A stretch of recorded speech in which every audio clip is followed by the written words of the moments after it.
কাকের মুখে রটল খবর, বনের রাজা বাঘ মরেছে। জন্তুরা সব একে একে মরা বাঘকে এলো দেখে। কেউ বলল আহা উহু, কেউ বলল বাঁচা গেছে। কদিন পরে বলল সবাই, বাঘ মরেছে, বনের একটা রাজা তো চাই। কে তাহলে রাজা হবে?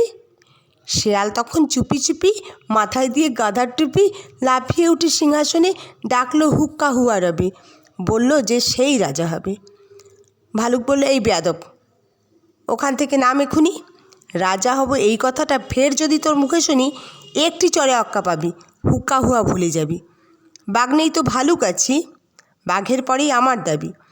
নেকড়ে বলল, ভালোই আছো, করবে তুমি ভালুক নাচো, সিংহাসনে বসে বুঝি ভাবছো আবার রাজাও হবে? হুঁ হুঁ, আমি বাঘের পিসে, আমার দাবি কমটা কিসে? আমায় রাজা করতে হবে। হায়না বলল, হাস হাস নে আর, পিসি কোথায় ঠিক নেই তার, এলেন উনি পিসে মশাই, আমরা কোথায় যাই রে, তবে আমায় রাজা করতে হবে। বাঁদর বলল, ওরে হায়না, জুড়ে দিলি তুইও বায়না, জানিস তো কেউ তোকে চায় না, ভাগাড় দিয়ে লেংচে চলিস, রাজা হবি তুইও বলিস। হুম, আমি বানর, অর্ধেক নর, বনবাসী বুদ্ধিজীবী, আমায় রাজা করতে হবে, সবাইকে বলে দিবি। শুয়োর বলল, বাদরামি রাখ, গাছে আছিস গাছেতেই থাক, পেটটা যখন চিড়ে দেব সব বুদ্ধি বেরিয়ে যাবে, আমায় বেশি ঘাটাস নি রে, আমি যখন গো ধরেছি আমায় রাজা করতে হবে। সবাই চেঁচায়, ঘেউ ঘ্যাক ঘ্যাক, ঘো ঘত ঘত, বন তোলপাড় হট্টগোলে।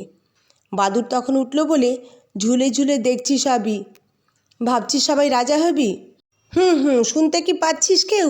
ওই দূরেতে ডাকছে যে ফেউ, আরেকটি যে এসে গেছে, আরে বাবা ইয়ার থাবা, কেউ বলে পালা পালা, কেউ বলে আন ফুলের মালা, ওরে আমাদের তো রাজা সাজা, বাঘই হলেন আসল রাজা।